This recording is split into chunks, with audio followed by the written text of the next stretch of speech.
Hello, good morning, जोहार, मैं संजय और आप देख रहे हैं न्यूज झारखंड। चलिए जानते हैं झारखंड की आज की 25 मुख्य बड़ी खबरों को। सीएम हेमंत सोरेन ने झारखंड को दी 206 एम्बुलेंस की सौगात, कहा रांची में भव्य मेडिकल कॉलेज जल्द।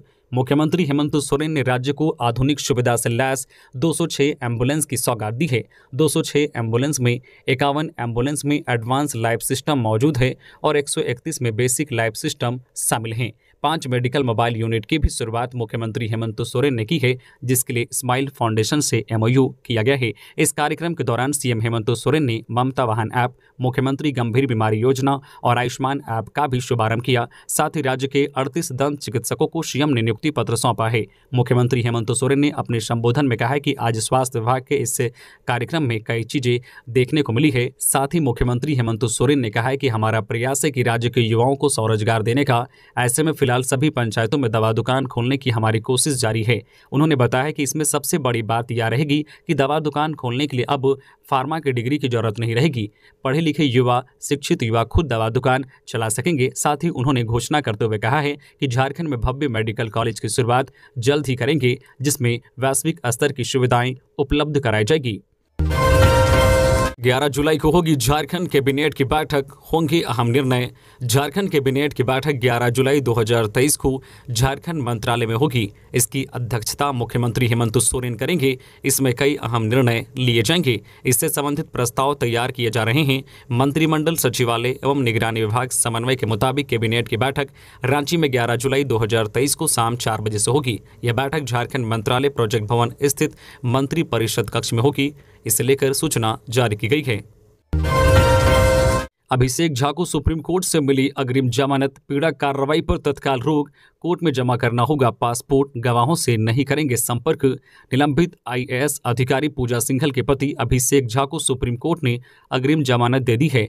बुधवार को जमानत याचिका पर सुप्रीम कोर्ट में सुनवाई हुई। यह सुनवाई जस्टिस संजय किशन कौल और सुधांशु धुलिया की बेंच में हुई, जहां कोर्ट ने निर्णय लेते हुए मनरेगा घोटाला और मनी लॉन्ड्रिंग केस में जेल में बंद निलंबित IAS अधिकारी पूजा सिंघल के पति अभिषेक झा को राहत दी है। सुप्रीम कोर्ट ने केवल अग्रिम जमानत नहीं दी, बल्कि उन पर किसी तरह की पीड़क कार्रवाई करने पर भी तत्काल रोक लगाई है। इसके अतिरिक्त कोर्ट ने उन्हें अग्रिम जमानत के साथ एक शर्त भी लगाई है।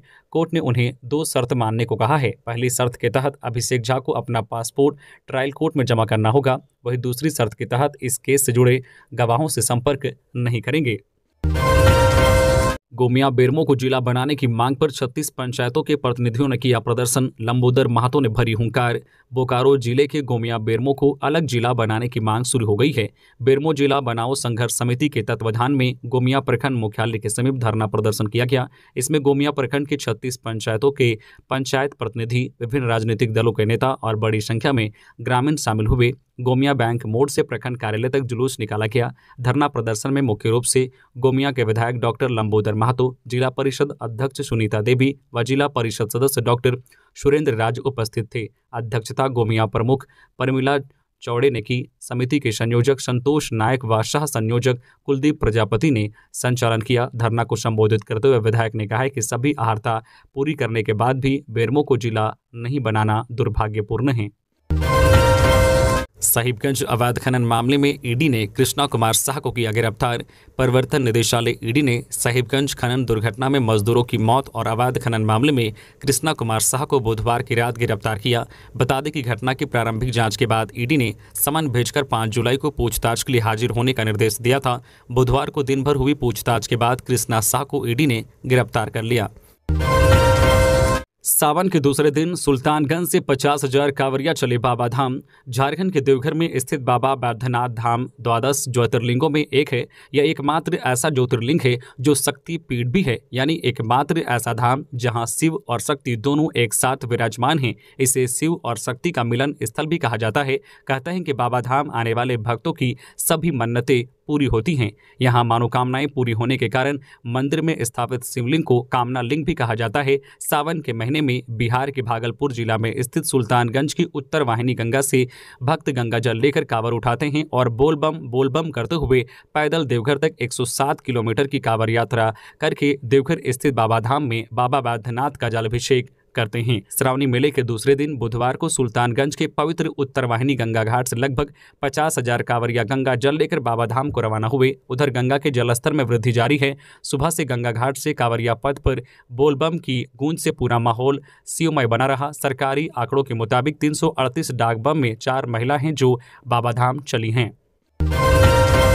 रांची हिंसा केस में जल्द हो सकती है 40 आरोपियों की गिरफ्तारी, पुलिस ने कोर्ट से मांगा वारंट। पिछले वर्ष 10 जून को हुई रांची हिंसा के 40 से ज्यादा आरोपियों की जल्द गिरफ्तारी हो सकती है। इसके लिए पुलिस ने कोर्ट से वारंट की मांग की है। पुलिस ने वारंट के लिए दिए गए प्रार्थना में कहा है कि अभियुक्तों के खिलाफ केस 2 सत्य पाया गया है। कांड के अनुसंधान के क्रम में सभी प्राथमिकी और अप्राथमिकी अभियुक्तों को धारा 41A के तहत 3-3 नोटिस भेजा जा चुका है, लेकिन सभी गिरफ्त से बाहर है। पुलिस ने कोर्ट से वारंट मांगा है, जिसके बाद इस बात की संभावना बढ़ गई है कि बड़ी संख्या में गिरफ्तारियां हो सकती है। तबरेज अंसारी मॉब लिंचिंग मामला, अदालत ने सभी दोषियों को 10-10 साल की सुनाई सजा, 18,800 रुपये का अलग अलग आर्थिक दंड भी लगाया। सरायकेला के धातकीडी गांव में साल 2018 को तबरेज अंसारी की मॉब लिंचिंग की गई थी। इलाज के दौरान उसकी मौत हो गई थी। कोर्ट ने 5 धाराओं में 10 लोग को 27 जून को दोषी करार दिया था। बुधवार को कोर्ट ने सजा का ऐलान भी कर दिया। कोर्ट ने सभी आरोपियों को अलग अलग 10 साल की सजा सुनाई है, वही सभी पर आर्थिक दंड भी लगाया है। सभी आरोपियों को अलग अलग 18,800 रुपये जमा करने को कहा है। सरायकेला सिविल कोर्ट के एडीजे अमित शेखर की अदालत ने दोषियों को सजा सुनाई है। इससे पहले की सुनवाई में 2 आरोपी जो है सुमंत प्रधान और सत्यनारायण नायक को साक्ष्य के अभाव में बरी कर दिया गया है। गिरिडीह में नकली शराब फैक्ट्री का खुलासा, लाखों का सामान जब्त। सरिया प्रखंड के कैलाटांड गांव में गुप्त सूचना के आधार पर बुधवार को गिरिडीह एक्साइज टास्क फोर्स की टीम ने नकली अंग्रेजी शराब बनाने वाली फैक्ट्री में छापा मारा गया। यह कार्रवाई दोपहर 3 बजे से शाम 6 बजे तक चली। लगभग 3 घंटे तक चली इस छापेमारी में 700 पेटी इंपीरियल ब्लू शराब, भारी मात्रा में कच्चा स्प्रिट जो है ड्राम में बना हुआ शराब, स्टिकर, खाली बोतलें व कई ब्रांड के रैपर आदि जब्त किया गया। सरिया एसडीएम कुंदन कुमार ने बताया कि इस फैक्ट्री को देखकर वे सब आश्चर्यचकित रह गए। कितने बड़े पैमाने पर इस प्रकार के अवैध फैक्ट्री का संचालन किया जा रहा है। एसडीएम ने बताया कि जब्त नकली शराब का सरकारी कीमत लगभग 20 लाख रुपए बताई है। हालांकि जब्त नकली शराब व शराब तैयार करने का मूल्य 30 लाख रुपए से अधिक बताई जा रही है। कहा कि फैक्ट्री का संचालन आधुनिक तकनीकों से किया जा रहा है। हालांकि फैक्ट्री संचालक मोती साव की गिरफ्तारी नहीं हो पाई है। जब्त सामानों को 2 ट्रकों के जरिए सरिया थाना लाया गया। साहिबगंज में 15 लाख की लॉटरी टिकट के साथ एक युवक गिरफ्तार, 3 पहाड़ से जुड़े तार। साहिबगंज जिला अंतर्गत राधानगर पुलिस ने गुप्त सूचना के आधार पर थाना क्षेत्र के हरेराम टोला गांव में छापेमारी करते हुए 15 लाख के अवैध लॉटरी टिकट के साथ एक युवक को गिरफ्तार किया है। गिरफ्तार युवक से पुलिस पूछताछ कर रही है। इस पूछताछ में कई अहम खुलासे हो सकते हैं। जानकारी के अनुसार राधानगर पुलिस को गुप्त सूचना मिली थी कि थाना क्षेत्र के हरेराम टोला निवासी मनीष रजक द्वारा लाखों रुपए के अवैध लॉटरी के कारोबार का संचालन किया जा रहा है। इस सूचना के आधार पर पुलिस ने छापेमारी कर हरेराम टोला निवासी मनीष रजक के घर से 15 लाख रुपए के अवैध लॉटरी टिकट के साथ उसको गिरफ्तार किया। करोड़ों की संपत्ति के साथ 5 साथी ठग गिरफ्तार, जब्ती के लिए ईडी को भेजी जाएगी रिपोर्ट। झारखंड के जामताड़ा जिले में नारायणपुर थाना क्षेत्र के मदनाडी में छापेमारी को पहुंची जामताड़ा पुलिस ने आरोपित के घर से 16,38,000 कैश बरामद किए हैं। इस घर में रहने वाले चाचा भतीजे मिलकर काफी समय से साइबर ठगी की घटनाओं को अंजाम दे रहे थे। किसी को तनिक भी संदेह न हो इसलिए इन साथीरों ने साइबर ठगी के लाखों रुपए पुराने बक्से और बिस्तर के नीचे घर के अंदर अलग अलग ठिकानों पर छिपा कर रखे थे। छापेमारी के दौरान पुलिस को चकमा देकर साइबर ठग चाचा आनंद दत्ता भाग निकला, लेकिन उसका भतीजा लक्ष्मण दत्ता पुलिस के हाथ चढ़ गया। मंगलवार देर शाम चली छापेमारी में जामताड़ा पुलिस को नारायणपुर और करमाटांड थाना क्षेत्र के अलग अलग गांवों से 5 सातिर साइबर ठगों को दबोचने में सफलता मिली है। अध्यक्ष बनने के बाद हेमंत पर और हमलावर हुए बाबूलाल, कहा यह डर अच्छा है। झारखंड बीजेपी की कमान मिलने के बाद बाबूलाल मरांडी और आक्रामक हो गए हैं। उन्होंने जहां एक और हेमंत सोरेन सरकार पर जोरदार तरीके से हमला किया है, वहीं दूसरी ओर अटल बिहारी वाजपेयी जी की कविता के कुछ अंश लिखकर कार्यकर्ताओं को एकजुट होकर काम करने का संदेश भी दिया है। बाबूलाल मरांडी ने ट्वीट कर लिखा है कि झारखंड में झामुओं का सफाया होने जा रहा है। बाबूलाल मरांडी ने ट्वीट कर लिखा है कि झारखंड में झामुओं का सफाया होने जा रहा है। कांग्रेस वैसे ही लंगड़ी पार्टी बन गई है। बेहिसाब पैसा बनाने वाले, प्राकृतिक संपदा एवं गरीब आदिवासियों को लूटकर अपना घर भरने वाले, दलाल बिचौलियों को सरकार की चाबी सौंपने वाले और झारखंड में लूटतंत्र स्थापित करने वालों में खलबली मची है। दम निकलने से पहले की फड़फड़ाहट देखी जा सकती है, लेकिन यह डर अच्छा है। इससे पहले उन्होंने अपने ट्विटर हैंडल पर लिखा कि झाममो सरकार के दौरान छात्र नौजवान बेरोजगारी के कारण हताश हैं, उनकी कोई सुनने वाला नहीं है। झाममो से जुड़े लोग बालू, कोयला, पत्थर, शराब आदि जैसे अवैध धंधों के जरिए दोनों हाथों से लूट रहे हैं। कानून व्यवस्था की बिगड़ती स्थिति के कारण व्यापारी और महिलाओं में असुरक्षा का भाव है। हर रोज रेप, हत्या, रंगदारी की खबरें जो है अखबारों की सुर्खियां बनी रहती हैं। धनबाद के बस्ताकोला कोल डंपिंग क्षेत्र में 2 गुटों में भिड़ंत, फायरिंग के साथ पथराव में 6 लोग घायल। धनबाद के बस्ताकोला कोल डंपिंग क्षेत्र में ट्रक लोडिंग में वर्चस्व को लेकर बुधवार को संयुक्त मोर्चा और जनता श्रमिक संघ के समर्थकों के बीच भिड़ंत हो गई। दोनों ओर से जमकर मारपीट और पत्थरबाजी होने लगी। इस दौरान आधा दर्जन लोग घायल हो गए। भिड़ंत के दौरान कोल डंप में 2 दर्जन राउंड से अधिक फायरिंग भी हुई। हालांकि बाद में धनबाद पुलिस ने कड़ी सुरक्षा के बीच 3 ट्रक जो लोडिंग का कार्य संपन्न कराया। इस घटना के बाद से लोडिंग पॉइंट पर दहशत का माहौल बना हुआ है। आजसू पार्टी की जिला समिति की बैठक संपन्न, भावी कार्यक्रमों पर हुई चर्चा। आजसू पार्टी मुख्यालय में रांची जिला अध्यक्ष संजय महतो के अध्यक्षता में रांची जिला समिति की बैठक हुई, जिसमें पार्टी के केंद्रीय प्रवक्ता डॉक्टर देवशरण भगत मुख्य अतिथि के रूप में उपस्थित रहे। बैठक में रांची जिला समिति के भावी कार्यक्रमों पर चर्चा एवं संगठन को मजबूत बनाने के लिए सभी जिला के पदाधिकारियों को दिशा निर्देश एवं प्रेषित किया गया। बैठक को संबोधित करते हुए मुख्य केंद्रीय प्रवक्ता डॉक्टर देवशरण भगत ने कहा कि राज्य में भ्रष्टाचार चरम पर है। बिना सुविधा शुल्क के कोई काम नहीं होता, जिससे आम जनता त्रस्त है। ऐसी स्थिति में आजसू पार्टी शांत नहीं रहेगी। प्रखंड मुख्यालयों में हल्ला बोल कार्यक्रम आयोजित कर सरकार का पर्दाफाश करने का कार्य आजसू पार्टी करेगी। कार्यक्रम में उस क्षेत्र के पार्टी के सभी पदाधिकारी का उपस्थित रहेंगे। सीबीएसई, आईसीएसई और जेक बोर्ड में 80% से अधिक अंक लाने वाले 15,000 छात्र होंगे सम्मानित। सीबीएसई, आईसीएसई एवं जेक बोर्ड की 10वीं और 12वीं में 80% या उससे अधिक नंबर लाने वाले 15,000 बच्चे सम्मानित किए जाएंगे। सम्मान समारोह 10 जुलाई को हरिवंश टाना भगत इंडोर स्टेडियम खेलगांव में होगा। सोशल मीडिया के माध्यम से हजारों बच्चों ने अपना रजिस्ट्रेशन पूरा कर लिया है। पासवा के वॉलंटियर सभी विद्यालयों का दौरा कर रहे हैं। बच्चों के साथ साथ लगभग 250 से अधिक प्रिंसिपल एवं डायरेक्टर भी सम्मानित किए जाएंगे। इसके साथ ही 10 जुलाई को सुबह 8 बजे से 10 बजे तक ऑन स्पॉट रजिस्ट्रेशन भी बच्चे करा सकते हैं। बच्चों को सिर्फ मार्कशीट का फोटोकॉपी लेकर आना है। इस बात की जानकारी पासवा के प्रदेश अध्यक्ष आलोक कुमार दुबे ने दी। देवघर के जसीडीह में आयरन फैक्ट्री की भट्टी में ब्लास्ट, मजदूर की मौत पर जमकर हुआ बवाल। देवघर स्थित जसीडीह थाना क्षेत्र के मानिकापुर इंडस्ट्रियल एरिया अंतर्गत लोहे गलाने वाली factory MP mining and energy limited में बुधवार को भट्टी में तेज आवाज के साथ फटने से एक मजदूर की मौत हो गई, वहीं एक अन्य मजदूर गंभीर रूप से घायल हो गया। बताया गया है कि काम करने के दौरान ब्लास्ट होने से लोहे का लावा गिरने से जमुई जिला अंतर्गत झाझा थाना क्षेत्र के छापा गांव निवासी रामानंद पासवान की मौत हो गई। वहीं रांगा गांव निवासी संतोष यादव गंभीर रूप से घायल हो गया, जिसे इलाज के लिए सदर अस्पताल में भर्ती कराया, जहां डॉक्टरों ने बेहतर इलाज के लिए बोकारो रेफर कर दिया। संतोष की स्थिति नाजुक बनी हुई है। घटना के बाद मृतक रामानंद पासवान के परिजन मोहल्ले वासियों ने आक्रोशित होकर फैक्ट्री के बाहर जोरदार हंगामा किया। फैक्ट्री में पत्थरबाजी कर तोड़फोड़ की। लोगों ने फैक्ट्री में लगे सीसीटीवी कैमरा, खिड़की सहित बाहर रखे गमले को तोड़फोड़ कर क्षतिग्रस्त कर दिया। मुख्य दरवाजे को तोड़ने का प्रयास किया। इस दौरान पुलिस पदाधिकारी एवं जवान द्वारा रोके जाने पर परिजनों ने पुलिस प्रशासन के साथ धक्का मुक्की भी की। एडीजी रैंक में प्रोन्नत प्रिया दुबे को डीजीपी ने बैच लगाकर किया सम्मानित। झारखंड कैडर की 1998 बैच की आईपीएस प्रिया दुबे को एडीजी रैंक में मंगलवार को प्रोन्नति मिली थी, जिसके बाद झारखंड पुलिस मुख्यालय में बुधवार को डीजीपी अजय कुमार सिंह ने प्रिया दुबे को बैच लगाकर सम्मानित किया। प्रिया दुबे को प्रोन्नति देकर एडीजी प्रशिक्षण सह आधुनिकीकरण के पद पर पदस्थापित किया गया है। इस अवसर पर ADG Murari Lal Meena, ADG Manoj Kaushik, IG Akhilesh Jha, IG Amol Venukant Homkar, IG Prabhat Kumar समेत कई पुलिस अधिकारी उपस्थित थे। सालखान मुर्मू मुख्यमंत्री से पूछेंगे 10 सवाल, करेंगे धरना प्रदर्शन।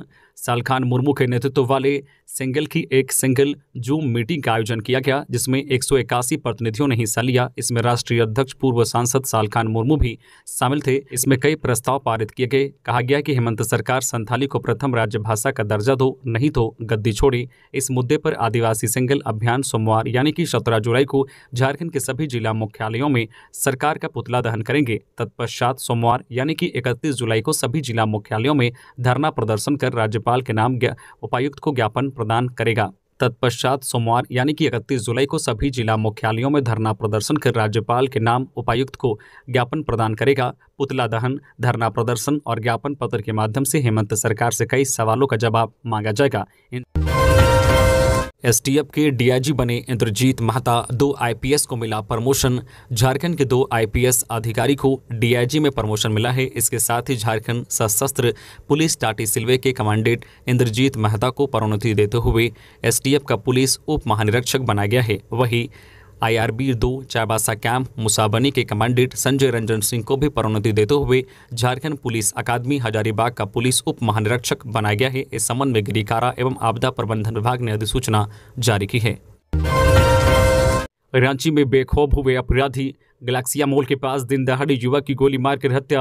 रांची में अपराधियों का मनोबल बढ़ता जा रहा है। बुधवार को सुखदेव नगर थाना क्षेत्र के गैलेक्सिया मॉल के पास एक युवक की गोली मारकर हत्या कर दी गई। मृतक युवक का नाम संजय है। गोली चलने की आवाज़ सुनकर लोग घटनास्थल पर पहुंचे और तुरंत पुलिस को सूचना दी। वही हत्या के विरोध में लोगों ने सड़क जाम कर दिया। पुलिस घटनास्थल पर पहुंचकर छानबीन में जुट गई। बता दें कि संजय रांची के बड़े जमीन कारोबारी रहे कमल भूषण के काफ़ी करीबी माने जाते हैं। कमल भूषण की हत्या भी पिछले साल इसी इलाके में कर दी गई थी। श्रावणी मेले और कांवरिया पथ में नहीं बिकेगी शराब, महिला कांवरियों को ध्यान में रख लिया गया निर्णय। 31 अगस्त तक रहेगी पाबंदी। देवघर में चल रहे श्रावणी मेले और कांवरिया पथ में शराब बेचने पर पूरी तरह पाबंदी होगी। इससे संबंधित आदेश जारी कर दिया गया है। उत्पाद एवं मद्य निषेध विभाग की ओर से जारी आदेश में यह सख्त हिदायत दी गई है कि किसी भी हाल में इन दोनों जगहों पर शराब नहीं बेचा जाएगा। उत्पाद एवं मद्य निषेध विभाग की मंत्री बनने के बाद बेबी देवी ने अपना पहला निर्णय लिया है। दुमका के फौजदारी दरबार में दूसरे दिन 31,000 श्रद्धालुओं ने किया जलार्पण। कांवरियों से पटा इलाका। विश्व प्रसिद्ध राजकीय श्रावणी मेला महोत्सव 2023 के दूसरे दिन बुधवार को 31,000 महिला पुरुष कांवरियों ने बाबा का जलाभिषेक कर स्पर्श पूजा किया। ब्रह्म मुहूर्त में करीब 2:53 पर मंदिर का पट खुला। सरकारी पूजा के बाद 4:30 बजे से हर हर महादेव, जय बाबा, फौजदारी नाथ, बोलबम आदि के जय घोष से पूरा मंदिर परिसर गुंजायमान रहा। श्रद्धालुओं ने बाबा पर जलार्पण शुरू किया। कांवरियों को पुलिस बलों ने कतारबद्ध तरीके से मंदिर गर्भगृह में प्रवेश कराया। 12वीं कक्षा तक के सभी छात्र छात्राओं का 15 अगस्त तक बनेगा जाति प्रमाण पत्र। झारखंड में पहली से 12वीं कक्षा में पढ़ने वाले सभी छात्र छात्राओं का जाति प्रमाण पत्र तैयार किया जाएगा। यह जाति प्रमाण पत्र 15 अगस्त तक हर हाल में बना लेना होगा और इसका वितरण छात्र छात्राओं के बीच किया जाएगा। पूर्व में 1 सितंबर 2022 से 15 सितंबर तक जाति प्रमाण पत्र का निर्माण किया गया था और 16 सितंबर को इसका वितरण विद्यार्थियों के बीच किया गया था। हालांकि इस दौरान भी सभी छात्र छात्राओं का प्रमाण पत्र नहीं बन सका था। वही इस साल नए नामांकित छात्र छात्राओं का जाति प्रमाण पत्र बनाना है। इसके लिए मुख्यमंत्री हेमंत सोरेन के निर्देश पर सभी जिलों को 15 अगस्त तक इसकी कार्रवाई पूरी करने का निर्देश दिया गया है। डीसी ने ईवीएम वेयरहाउस का किया निरीक्षण। रांची जिला उप निर्वाचन पदाधिकारी को दिया आवश्यक दिशा निर्देश। रांची उपायुक्त शाह जिला निर्वाचन पदाधिकारी राहुल कुमार सिन्हा ने बिरसा मुंडा फुटबॉल स्टेडियम मोरहाबादी में ईवीएम वेयरहाउस की आंतरिक व्यवस्था का निरीक्षण किया। भारत निर्वाचन आयोग के तय मानकों के आधार पर राजनीतिक पार्टियों के प्रतिनिधियों की उपस्थिति में ईवीएम वेयरहाउस खोलकर आंतरिक व्यवस्था, ईवीएम के रखरखाव समेत अन्य मानकों का डीसी ने जायजा लिया। ईवीएम वेयरहाउस के निरीक्षण के दौरान उपायुक्त राहुल कुमार सिन्हा ने ईवीएम के रखरखाव से संबंधित भारत निर्वाचन आयोग के निर्देशों का हर हाल में पालन सुनिश्चित करने को कहा है। गिरिडीह के बगोदर में पेड़ से टकराकर बाइक सवार 2 युवकों की मौत। बगोदर थाना क्षेत्र के अटका मुंड्रो मार्ग पर तुकतुको मोड़ के पास सड़क हादसे में 2 युवकों की मौत हो गई। बगोदर पुलिस ने बताया है कि अटका निवासी लक्ष्मण महतो का 35 वर्षीय पुत्र सुरेश मंडल बाइक से मुंड्रो पंचायत के बकरेडी निवासी वासुदेव महतो 32 वर्षीय को उसके घर छोड़ने मुंड्रो जा रहा था। तुकतुको मोड़ के पास बाइक असंतुलित होकर एक पेड़ से जा टकराई। हादसे में दोनों गंभीर रूप से घायल हो गए। घटनास्थल से कुछ दूरी पर रहने वाले कुछ लोगों ने मुंड्रो मुखिया बंधन महतो को हादसे की सूचना दी। मुखिया ने अपनी गाड़ी से घायलों को बगोदर सामुदायिक स्वास्थ्य केंद्र पहुंचाया। बगोदर अस्पताल में इलाज के दौरान सुरेश मंडल की मौत हो गई। वहीं भुवनेश्वर महतो के पुत्र वासुदेव महतो को बेहतर इलाज के लिए हजारीबाग रेफर कर दिया गया। हजारीबाग ले जाने के क्रम में वासुदेव ने दम तोड़ दिया। मंत्री मिथिलेश ठाकुर से शिक्षक संघ ने की मुलाकात। झारखंड सरकार के कैबिनेट मंत्री मिथिलेश ठाकुर से बुधवार को अखिल झारखंड प्राथमिक शिक्षक संघ पश्चिमी सिंहभूम का एक प्रतिनिधिमंडल मिला। प्रतिनिधिमंडल ने जिले में प्राथमिक शिक्षकों के साथ उत्पन्न हो रही समस्याओं से मंत्री को अवगत कराया। रांची में एक ज्ञापन मुख्यमंत्री शाह, शिक्षा मंत्री हेमंत सोरेन के नाम पर ज्ञापन सौंपा। मंत्री ने तत्काल कार्रवाई करते हुए मुख्यमंत्री एवं मुख्य सचिव को पत्र लिखकर शिक्षकों की समस्याओं का समाधान करने का अनुरोध किया है। शिक्षा नीति 2020 के अनुरूप पद सृजन और पढ़ाई के बिना परीक्षा लेना गलत। बंधु तिर्की 2020 में केंद्र सरकार द्वारा नई शिक्षा नीति लागू होने के बाद जिन नए विषयों को पाठ्यक्रम में शामिल किया गया है उसके लिए शिक्षक व शिक्षकेतर कर्मचारियों की नियुक्ति और उन विषयों की पढ़ाई के बिना उसकी परीक्षा लेना पूरी तरह से गलत है। उक्त बातें झारखंड सरकार की समन्वय समिति के सदस्य एवं झारखंड प्रदेश कांग्रेस कमेटी के कार्यकारी अध्यक्ष बंधु तिर्की ने कही है। बंधु तिर्की ने कहा है कि यह ऐसे कदमों के कारण अंतिम में कदाचार को ही प्रोत्साहन मिलता है। कुल मिलाकर यह शिक्षा के मूलभूत उद्देश्यों से भटकाव है।